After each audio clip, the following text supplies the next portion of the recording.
अब सुने माँ शैलपुत्री की कथा। माँ दुर्गा अपने पहले सवा रूप में शैलपुत्री के नाम से जानी जाती है। पर्वतराज हिमालय के वहाँ पुत्री के रूप में उत्पन्न होने के कारण उनका यह शैलपुत्री नाम पड़ा था।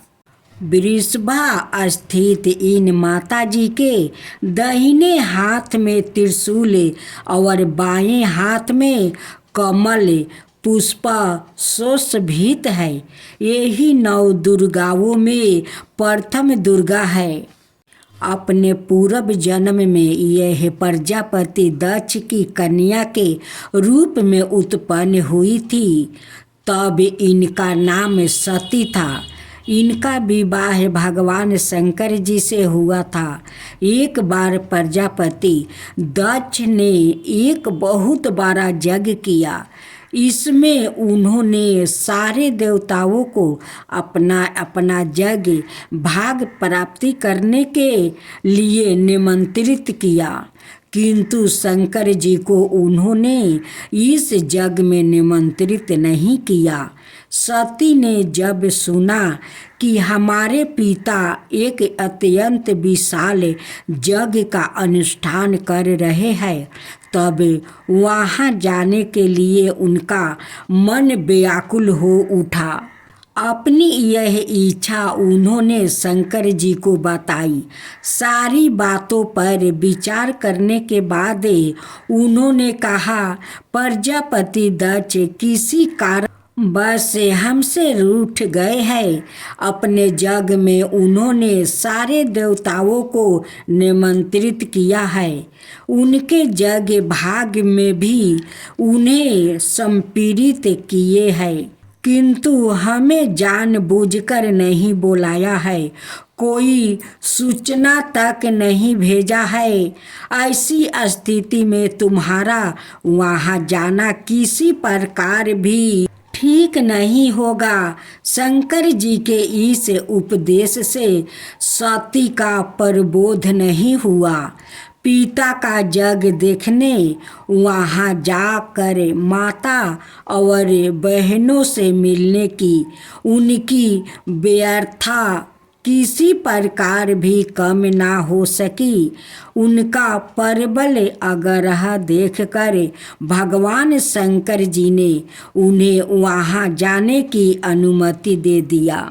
सती ने पिता के घर पहुंचकर देखा कि कोई भी उनसे आदर और प्रेम के साथ उनसे बातचीत नहीं कर रहा है।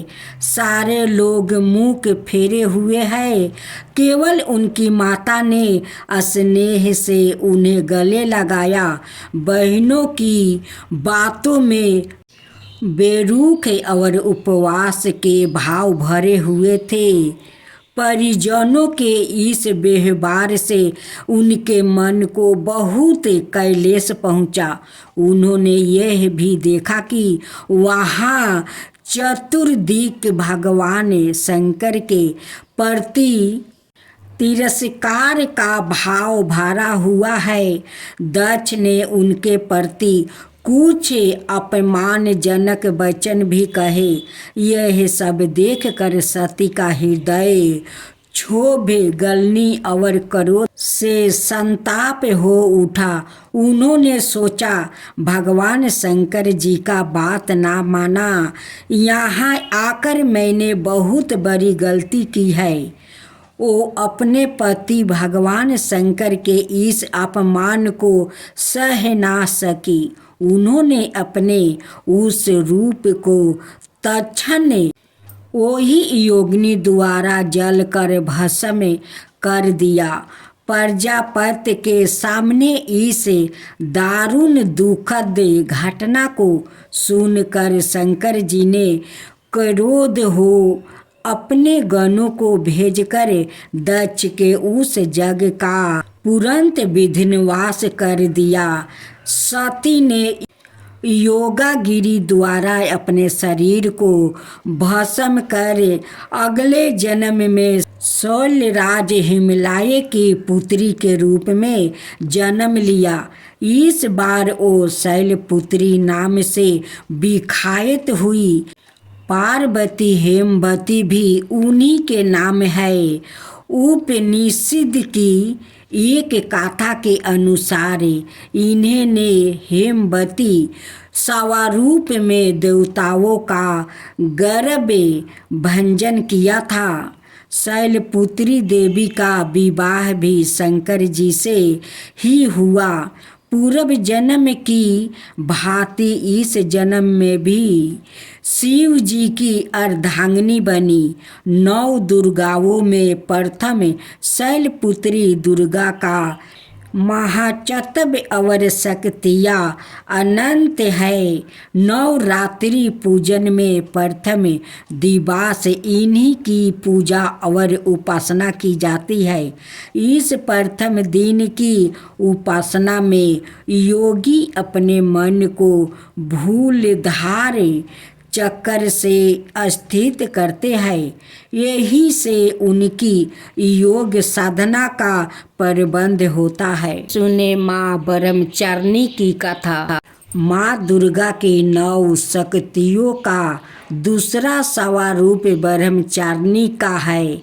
यहाँ ब्रह्म शब्द का अर्थ तपस्या है। ब्रह्मचारिणी अर्थात तप की चारिणी, तप का आचरण करने वाली कहा भी है।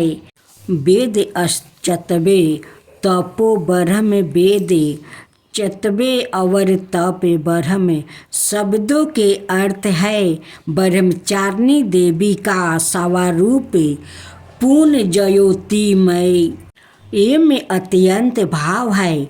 इनके दाहिने हाथ में जप की माला में बाएं हाथ में कमंडलू रहता है। अपने पूर्व जन्म में जब यह हिमलाय के घर पुत्री रूप में उत्पन्न हुई थी, तब नारद के उपदेश से उन्होंने भगवान शंकर जी को पति रूप में प्राप्ति करने के लिए अत्यंत कठिन तपस्या की थी। इसी दुष्कर तपस्या के कारण इन्हें तपस्चारिणी अर्थात ब्रह्मचारिणी नाम से अभिहित किया गया है। 1000 वर्ष उन्होंने केवल फल फूल खाकर व्यतीत किया है। 100 वर्ष तक केवल शाक पर निर्भय किया था। कुछ दिनों तक कठिन उपवास रखते हुए खुले आकाश के नीचे बरस और धूप के भयानक कष्ट सहे।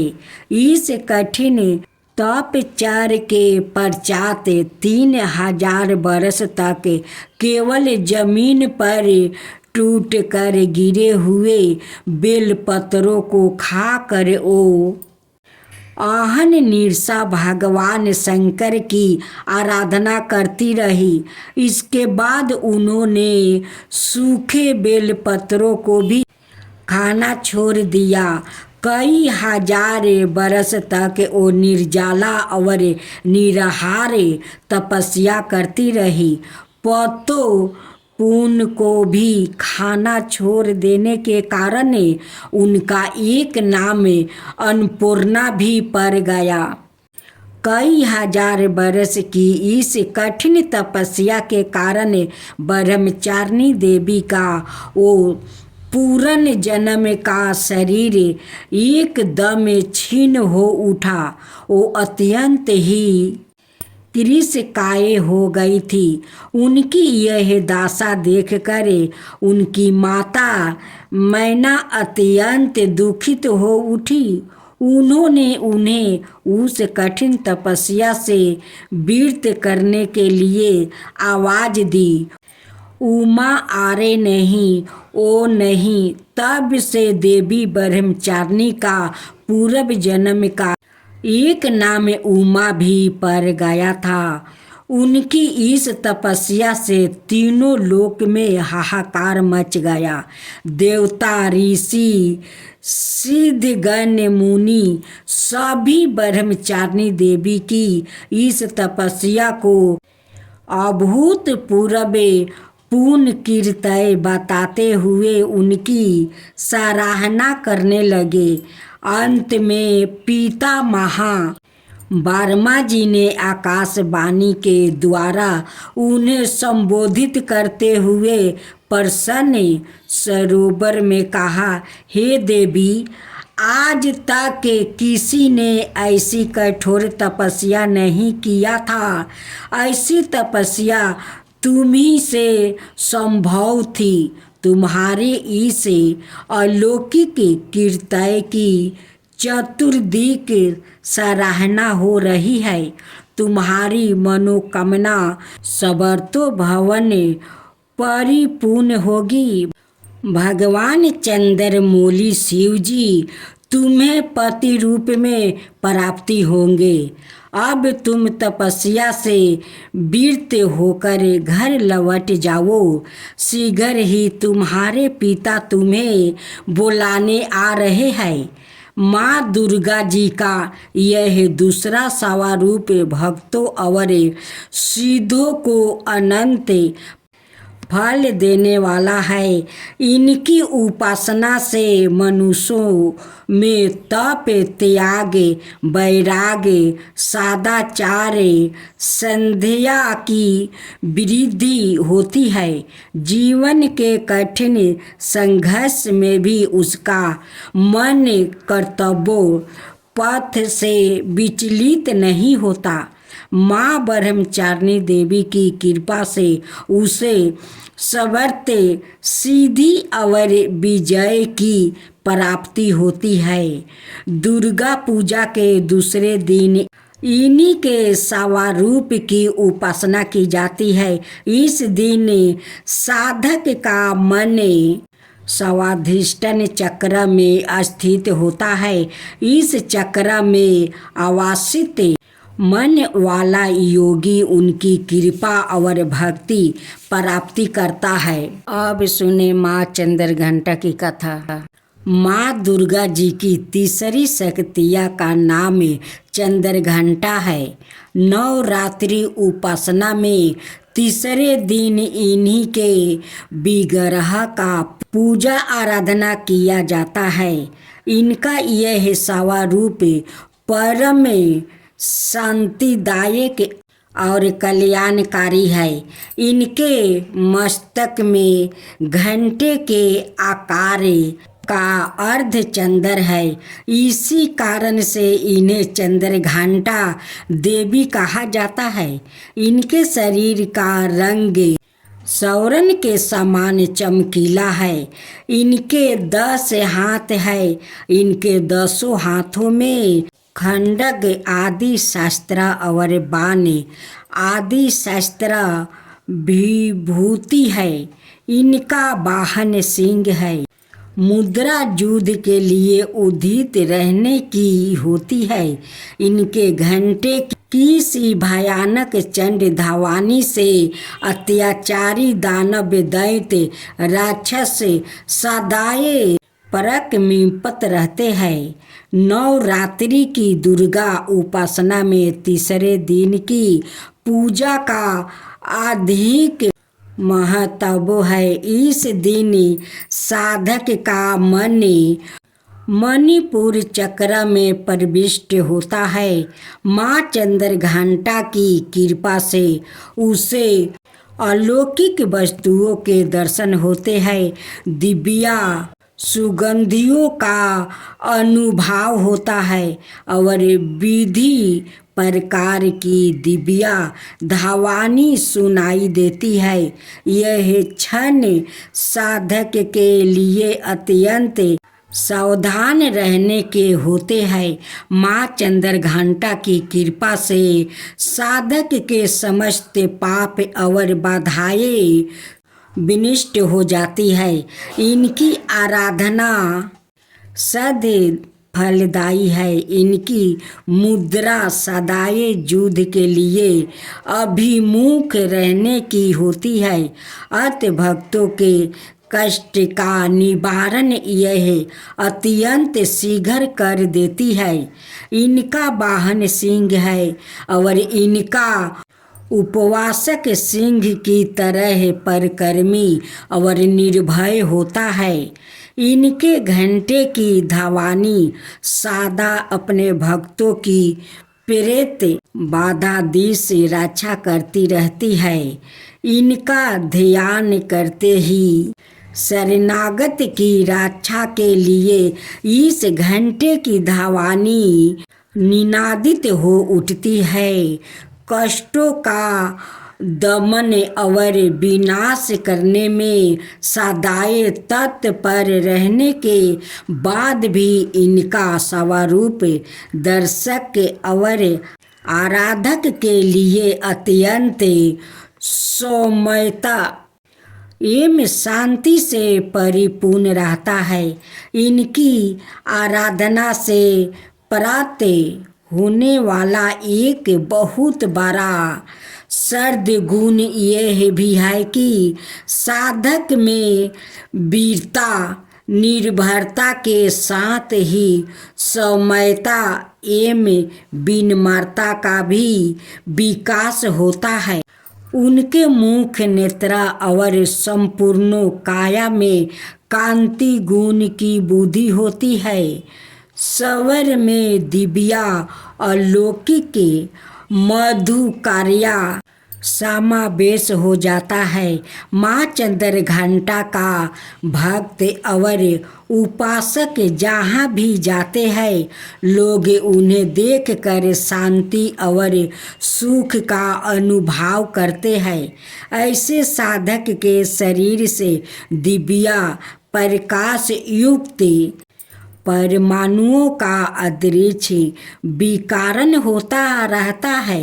यह दिव्या क्रिया साधारण चक्षुओं से दिखलाई नहीं देती है, किंतु साधक और उसके संपर्क में आने वाले लोग इस बात का अनुभव भली भांति करते रहते हैं। हमें चाहिए कि अपने मन वचन कर्म एवं काया को विहित विधि विधान के अनुसार तुरंत पूरी शुद्ध एवं पवित्र करके माँ चंद्र घंटा के शरणागत होकर उनकी उपासना आराधना में तत्पर हो। उनकी उपासना से हम समस्त सांसारिक कष्टों से विमुक्त होकर सहज ही परम पद के अधिकारी बन सकते हैं। हमें निरंतर उनके पवित्र विग्रहों को ध्यान में रखते हुए साधक की और अग्रसर होने का प्रयत्न करना चाहिए। उनका ध्यान हमारे इलोक और परलोक दोनों के लिए परम कल्याणकारी और सर्द गति को देने वाला है। अब सुने कुसुमांडा माँ की कथा। माँ दुर्गा जी के चौथा स्वरूप का नाम कुसुमांडा है।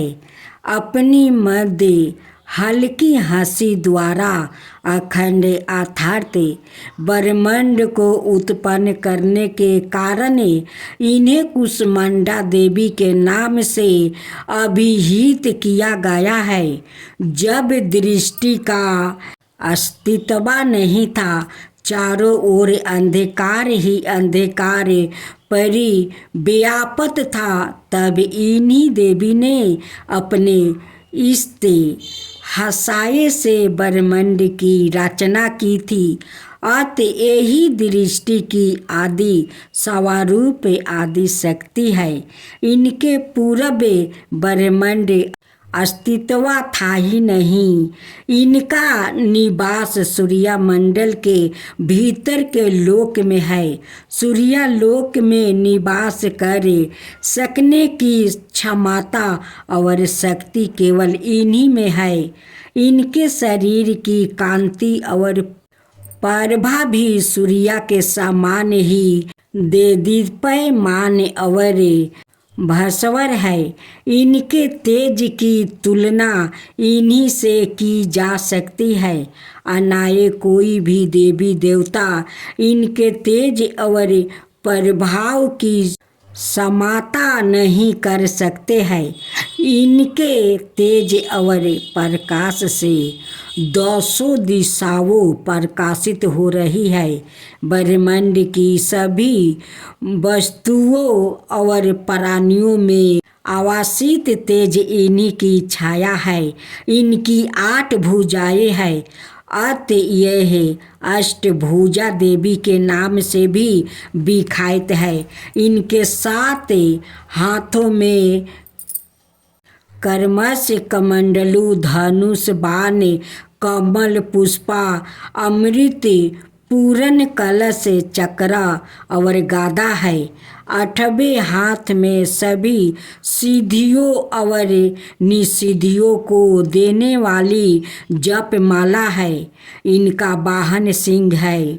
संस्कृति भाषा में कुष्मांडा कुमरे को कहते हैं। बलियों में कुमरे की बलि इन्हें सर्वाधिक प्रिय है। इस कारण से भी यह कुष्मांडा कही जाती है। नवरात्रि पूजन के चौथे दिन कुष्मांडा देवी के स्वरूप की ही उपासना की जाती है। इस दिन साधक का मन अनाहत चक्र में आवासित होता है। अत इस दिन उसे अत्यंत पवित्र और अचंचल मन से कुष्मांडा देवी के स्वरूप को ध्यान में रख कर पूजा उपासना के कार्य में लगना चाहिए। माँ कुष्मांडा की उपासना से भक्तों के समस्त रोग शोक विनष्ट हो जाते हैं।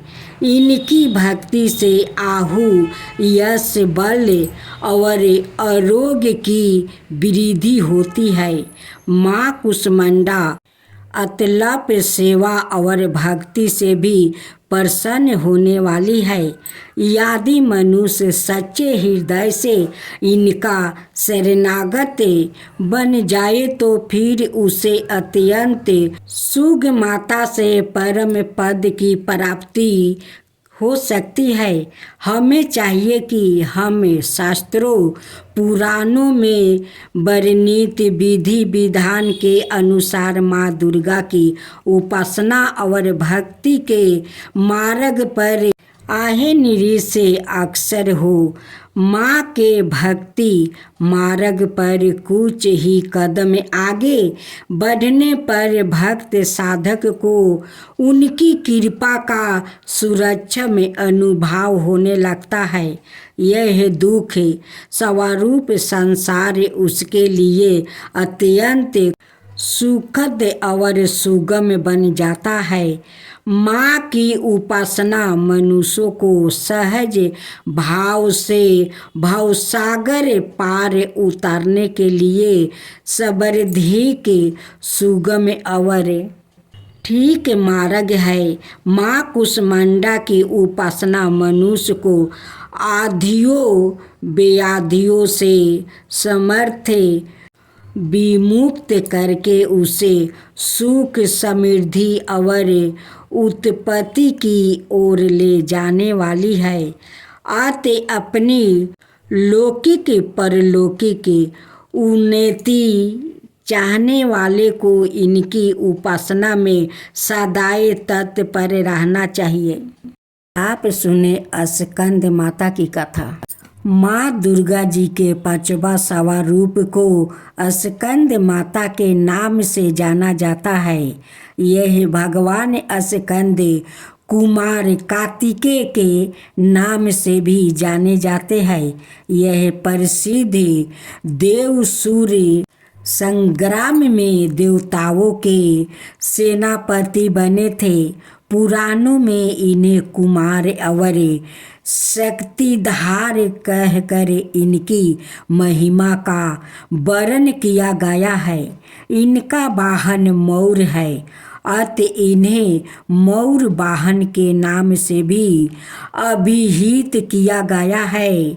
इन्हीं भगवान स्कंद की माता होने के कारण माँ दुर्गा जी की इस पांचवा स्वरूप को स्कंद माता के नाम से जाना जाता है। इनकी उपासना नवरात्रि पूजा के 5वें दिन की जाती है।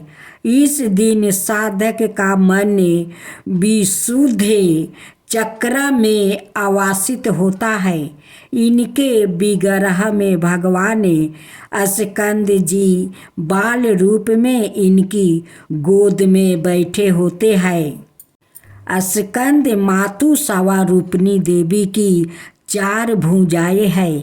यह दाहिनी तरफ की ऊपर वाली भुजा से भगवान स्कंद को गोद में पकड़े हुए है और दाहिनी तरफ की नीचे वाली भुजा जो ऊपरी की ओर उठी हुई है उनमें कमल पुष्पा है।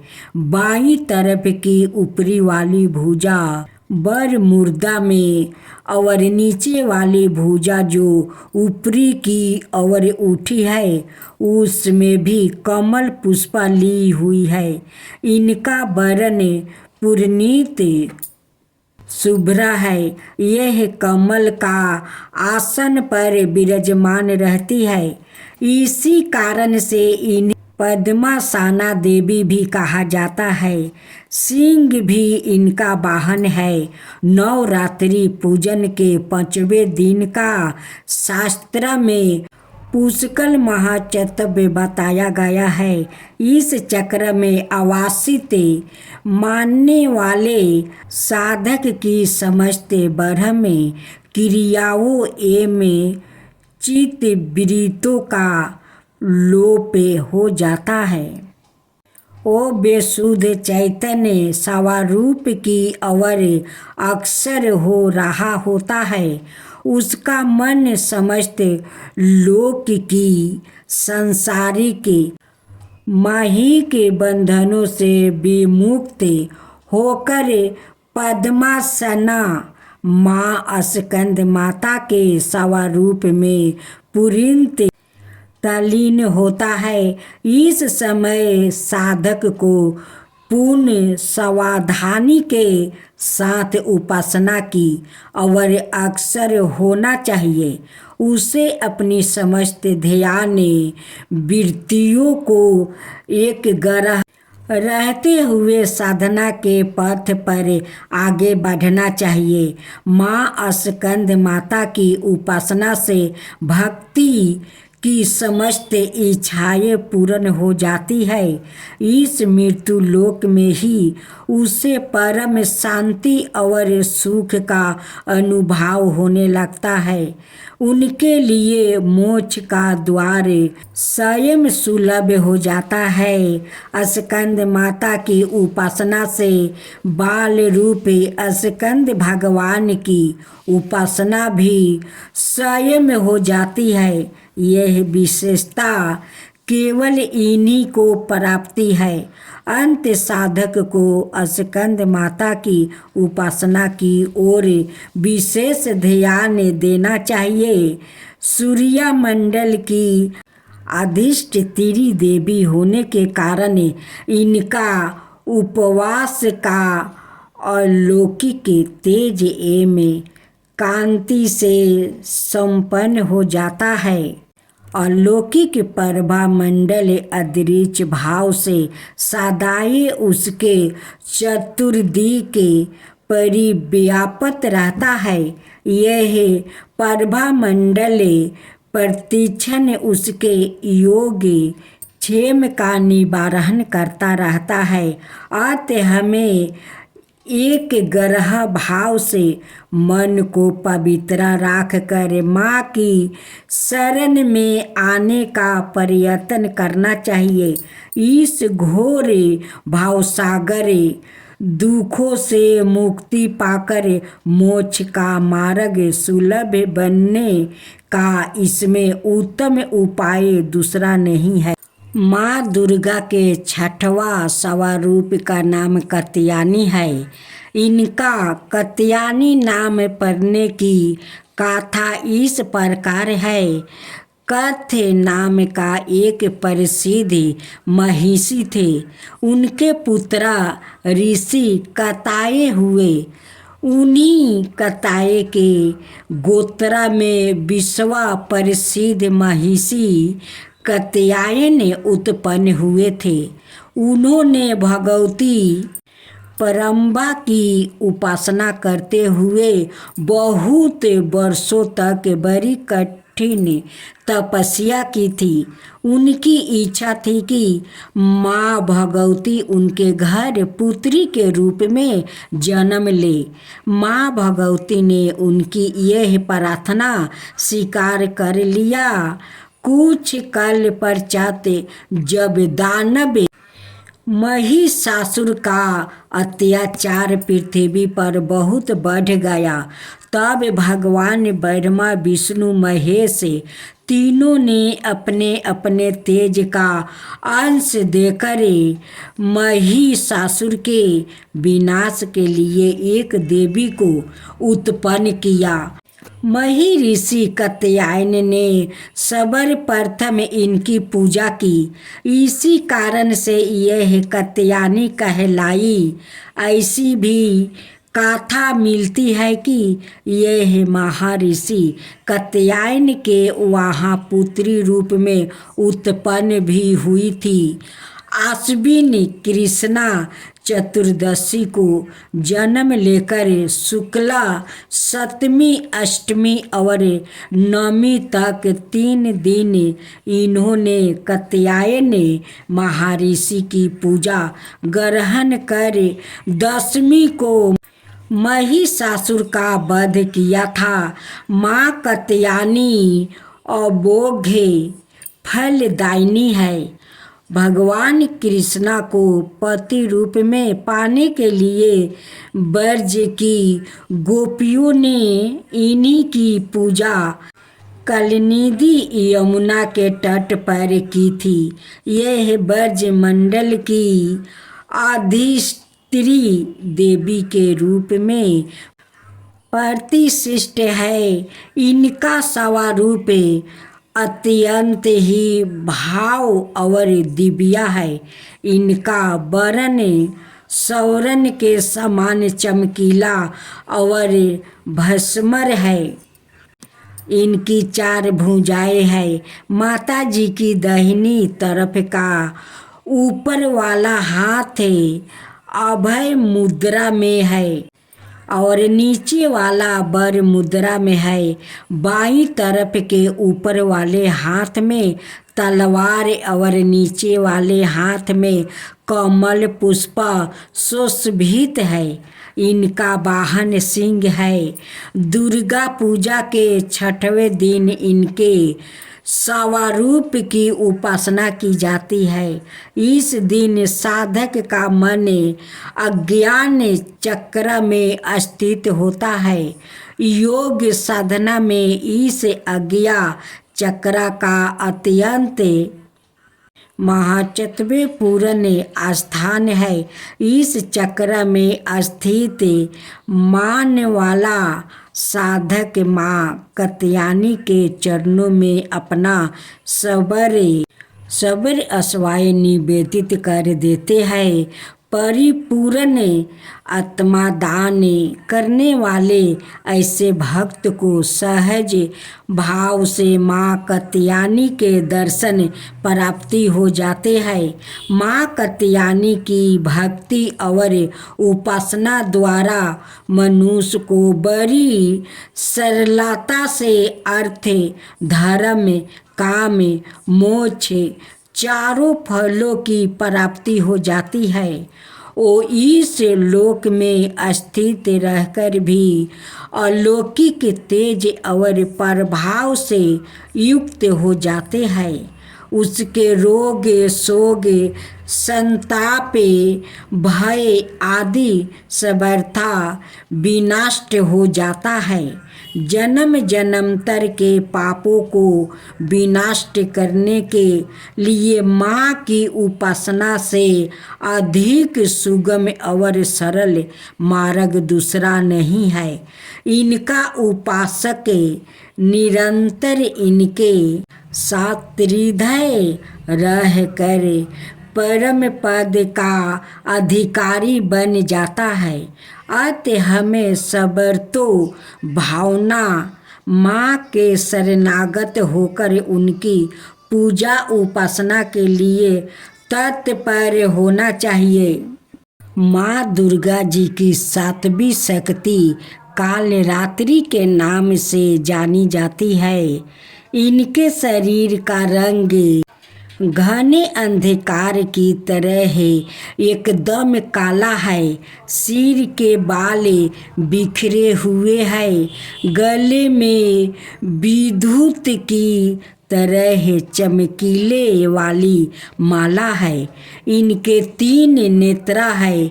यह तीनों नेत्र ब्रह्मांड के दृष्टि गोल है। इनसे विद्युत के समान चमकीली किरणों निस्सित होती रहती है। इनकी नासिका के पर्श प्रवास से अग्नि की वैकुंडर ज्वाला निकलती रहती है। इनका वाहन गर्दभ गधा है।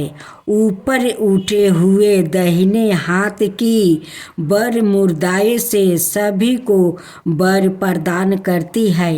दाहिनी तरफ का नीचे वाला हाथ अभय मुद्रा में है। बाईं तरफ के ऊपर वाले हाथ में लोहे का कांटा और नीचे वाले हाथ में खड़क है। माँ कालरात्रि का सावा रूप देखने में अत्यंत भयानक है, लेकिन ये सदाए शुभ फल ही देने वाली है। इसी कारण इनका एक नाम शुभ कंडरी भी है। अतः इनसे भक्तों को किसी प्रकार भी भयभीत अथवा अतिकुंठित होने की आवश्यकता नहीं है। दुर्गा पूजा के 7वें दिन माँ कालरात्रि के उपासना का विधान है। इस दिन साधक का मन सहस्त्र चक्र में स्थित रहता है। उसके लिए ब्रह्मांड की समस्त सिद्धियों का द्वार खुलने लगता है। इस चक्र में स्थिति साधक का मन पुरींत माँ कालरात्रि के स्वरूप में आवासित रहता है। इनके साक्षात कार्य से मिलने वाले पुण्य का वो भागी हो जाता है। उसके समस्त पापों विघ्न का नाश हो जाता है। उसे यक्ष पुण्य लोक की प्राप्ति होती है। माँ कालरात्रि दुष्टों का विनाश करने वाली है। दानव दैत्य राक्षस भूत प्रेत आदि इनके स्मरण मात्रा से ही भयभीत होकर भाग जाते हैं। यह ग्रह बाधाओं को भी दूर करने वाली है। इनके उपवासक को अग्रही भय, जल भय, जंतु भय, शत्रु भय, रात्रि भय आदि कभी नहीं होते। इनकी कृपा से वो सर्वथा भय मुक्त हो जाता है। माँ कालरात्रि के सावा रूप विग्रहों को अपने हृदय में आवासित करके मनुष्यों को एक निष्ठा भाव से उनकी उपासना करनी चाहिए। यम नियम स्वयं का उसे पूर्ण पालन करना चाहिए। मन वचन काया की पवित्रता रखनी चाहिए। वो शुभ कंडरी देवी है। उनकी उपासना से होने वाले शुभ की गणना नहीं की जा सकती है। हमें निरंतर उनका स्मरण, ध्यान और पूजा करना चाहिए। माँ दुर्गा के छठवां स्वरूप का नाम कात्यायनी है। इनका कात्यायनी नाम पड़ने की कथा इस प्रकार है। कथ्य नाम का एक प्रसिद्ध महिषी थे। उनके पुत्र ऋषि कताये हुए। उन्हीं कताये के गोत्र में विश्व प्रसिद्ध महिषी कात्यायन उत्पन्न हुए थे। उन्होंने भगवती परम्बा की उपासना करते हुए बहुत वर्षों तक बड़ी कठिन तपस्या की थी। उनकी इच्छा थी कि माँ भगवती उनके घर पुत्री के रूप में जन्म ले। माँ भगवती ने उनकी यह प्रार्थना स्वीकार कर लिया। कुछ काल पश्चात जब दानव महिषासुर का अत्याचार पृथ्वी पर बहुत बढ़ गया, तब भगवान ब्रह्मा, विष्णु, महेश तीनों ने अपने अपने तेज का अंश देकर महिषासुर के विनाश के लिए एक देवी को उत्पन्न किया। महिषी कात्यायन ने सर्वप्रथम इनकी पूजा की। इसी कारण से यह कात्यायनी कहलाई। ऐसी भी कथा मिलती है कि यह महर्षि कात्यायन के वहाँ पुत्री रूप में उत्पन्न भी हुई थी। आश्विन कृष्णा चतुर्दशी को जन्म लेकर शुक्ला सप्तमी, अष्टमी और नवमी तक 3 दिन इन्होंने कात्यायन महर्षि की पूजा ग्रहण कर दशमी को महिषासुर का वध किया था। माँ कात्यायनी अमोघ फलदायिनी है। भगवान कृष्णा को पति रूप में पाने के लिए ब्रज की गोपियों ने इन्हीं की पूजा कलनिधि यमुना के तट पर की थी। यह ब्रज मंडल की अधिष्ठात्री देवी के रूप में प्रतिष्ठित है। इनका स्वरूप अत्यंत ही भाव और दिव्य है। इनका वर्ण स्वर्ण के समान चमकीला और भस्मर है। इनकी 4 भुजाएं हैं। माता जी की दाहिनी तरफ का ऊपर वाला हाथ अभय मुद्रा में है और नीचे वाला वर मुद्रा में है। बाईं तरफ के ऊपर वाले हाथ में तलवार और नीचे वाले हाथ में कमल पुष्प सुशोभित है। इनका वाहन सिंह है। दुर्गा पूजा के 6वें दिन इनके स्वरूप की उपासना की जाती है। इस दिन साधक का मन अज्ञान चक्र में स्थित होता है। योग साधना में इस अज्ञान चक्र का अत्यंत महत्वपूर्ण स्थान है। इस चक्र में स्थित मान वाला साधक माँ कात्यायनी के चरणों में अपना सबर अस्वाय निवेदित कर देते हैं। परिपूर्ण आत्मादान करने वाले ऐसे भक्त को सहज भाव से माँ कात्यायनी के दर्शन प्राप्ति हो जाते हैं। माँ कात्यायनी की भक्ति और उपासना द्वारा मनुष्य को बड़ी सरलता से अर्थ, धर्म, काम, मोक्ष, चारों फलों की प्राप्ति हो जाती है।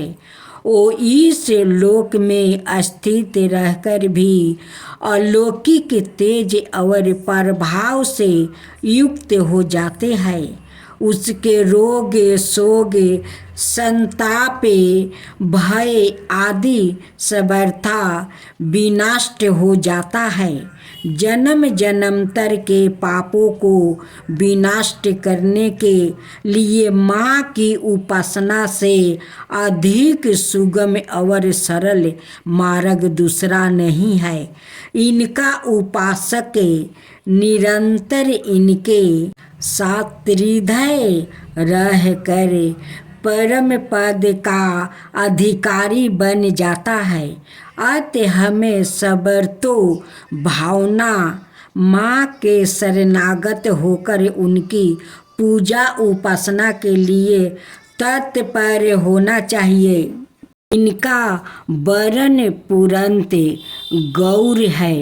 इस गौरता की उपमा शंख चंदर और कुंद के फूल से दी गई है। इनकी आहु 8 बरस की मानी गई है। 8 बरस भाव भेद गौरी इनके समझते बस्तर एवं भूषणों आदि भी श्रेष्ठ है। इनकी 4 भुजाएं है। इनके वाहन वृषभा है। इनके ऊपर के दाहिने हाथ में अभय मुद्रा और नीचे वाले दाहिने हाथ में त्रिशूल है। ऊपर वाले बाएं हाथ में डमरू और नीचे के बाएं हाथ में बर मुर्दा है। इनकी मुर्दा अत्यंत शांत है। अपने पार्वती रूप में इन्होंने भगवान शिव को पति रूप में प्राप्ति करने के लिए बड़ी कठोर तपस्या की थी। इनकी प्रतिज्ञा थी कि वर्द शंभु नयन देव महेश्वर नारद पहुचरा गोस्वामी तुलसीदास जी के अनुसार भी उन्होंने भगवान शिव के वरण के लिए कठोर संकल्प लिया था। इस कठोर तपस्या के कारण इनका शरीर एकदम काला पड़ गया। इनकी तपस्या से प्रसन्न होकर संतुष्ट होकर जब भगवान शिव ने इनके शरीर को गंगा जी के पवित्र जल से मल कर धोया तब वो विद्युत प्रभाव के समान अत्यंत कांतिमान गौर हो उठा। तभी से उनका नाम महागौरी पड़ा। दुर्गा पूजा के 8वें दिन महागौरी की उपासना का विधान है। इनकी शक्ति अमोघ है और साध फलदायिनी है। इनकी उपासना से भक्तों के सभी कलमश धुल जाते हैं। उसके पूर्व चिंतित पाप भी विनष्ट हो जाते हैं। भविष्य में पाप संताप दयन दुख उसके पास कभी नहीं आते हैं। वो सभी प्रकार से पवित्र और अक्षय पुण्यों का अधिकारी हो जाता है। महागौरी का ध्यान स्मरण पूजन आराधना भक्तों के लिए सर्वविध है, कल्याणकारी है। हमें सदाए उनका ध्यान करना चाहिए। इनकी कृपा से अलौकिक सिद्धियों की प्राप्ति होती है। मनों को आनंद भाव से एक निष्ठा कर मनुष्यों को सदाए इनके ही पदार बिंदु का ध्यान करना चाहिए। यह भक्तों का कष्ट अवश्य ही दूर करती है। इनकी उपासना से आर्तजनों के अस्वभाव कार्य भी संभव हो जाते हैं। अति चरणों की चरण पाने के लिए हमें संवर्धित प्रयत्न करना चाहिए। पुराणों में इनकी महिमा का प्रचुर अखंड किया गया है। यह मनुष्य की वृत्तियों को सत्य की और प्रीत करके अस्त्य का विनाश करती है। हमें परिचित भाव से सदाए इनका शरणागत बनाना चाहिए। माँ दुर्गा जी की 9 शक्तियाँ नाम सिद्धिदात्री है। यह सभी प्रकार की मकंड पुराण के अनुसार अनिमा, महिमा, गरिमा, लघिमा, पराकायम, ईशितवा और अवसितवा, यह 8 सिद्धियों होती है। श्री कृष्ण जन्म अखंड में यह संख्याएँ 18 बताई गई है। इनके नाम इस प्रकार है। माँ सिद्धिदात्री भक्तों और साधकों को यह सभी सिद्धियाँ प्रदान करने में समर्थ है। देवी पुराण के अनुसार भगवान शिव ने इनकी कृपा से ही इन सिद्धियों को प्राप्ति किया था। इनकी अनुकंपा से ही भगवान शिव का आधा शरीर देवी का हुआ था। इसी कारण वो लोक में अर्धांगिनी ईश्वर नाम से प्रसिद्ध हुए। माँ सिद्धिदात्री 4 भुजाओं वाली है।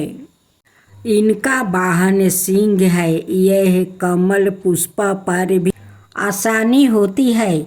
इनकी दाहिनी तरफ नीचे वाले हाथ में चक्र, ऊपर वाले हाथ में गदा और बाईं तरफ नीचे वाले हाथ में शंख और ऊपर वाले हाथ में कमल पुष्प है। नवरात्रि पूजन के 9 दिन उनकी उपासना की जाती है। इस दिन शास्त्रीय विधि विधान और पूर्ण निष्ठा के साथ साधना करने वाले साधकों को सभी सिद्धियों की प्राप्ति हो जाती है। दृष्टि में कुछ भी उसके लिए अगमय नहीं रह जाता है। ब्रह्मांड पर पूर्ण विजय प्राप्ति करने की समर्थ उसमें आ जाती है। प्रत्येक मनुष्य का यह कर्तव्य है कि वो माँ सिद्धिदात्री की कृपा प्राप्ति करके निरंतर प्रयत्न करे, उनकी आराधना की और अक्सर हो। उनकी कृपा से अनंत दुख रूप संसार से निर्लिप्त रहकर सारे दुखों को भोग करता हुआ वो मोक्ष को प्राप्ति कर सकता है। 9 दुर्गाओं में माँ सिद्धिदात्री अंतिम है। अन्य 8 दुर्गाओं की पूजा उपासना शास्त्रीय विधि विधान के अनुसार करते हुए भक्त दुर्गा पूजा के 9 दिन उनकी उपासना में प्रवृत्त होते हैं। इन सिद्धिदात्री माँ की उपासना पूर्ण कर लेने के बाद भक्तों और साधकों की लौकिक परलौकिक सभी प्रकार की कामनाओं की पूर्ति हो जाती है। लेकिन सिद्धिदात्री माँ के कृपा पात्र भक्तों के भीतर कोई ऐसी कामना शेष बचती ही नहीं जिसे वो पूर्ण करना चाहे।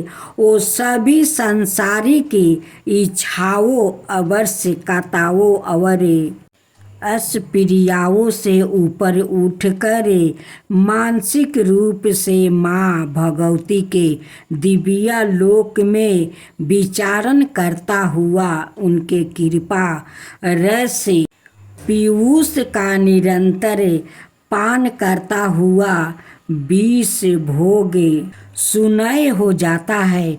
माँ भगवती का परम शास्त्रिधि की उसका समस्त सबर हो जाता है।